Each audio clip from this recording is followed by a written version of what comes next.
In this video, we'll guide you through the process of making a Spotify playlist public, and follow us until the end for a bonus tip on how to follow playlists on Spotify. Let's get started.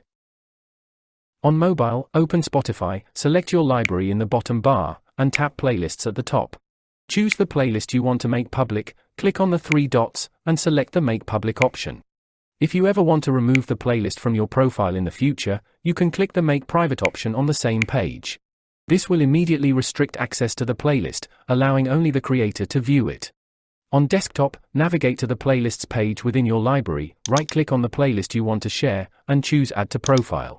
This action will make the playlist public on your profile page. To reverse this and make your profile private again, simply right-click on the playlist, and select Remove from Profile. And as a token of appreciation for staying with us until the end, here's a bonus tip on how to follow a playlist on Spotify. Go to Spotify, search for your desired playlist using the search bar, and click the heart icon next to the Start button to follow the playlist. To unfollow the playlist, simply click the heart icon again. That's it. Thank you for watching. If you found this video helpful, don't forget to subscribe so you won't miss our next tutorials.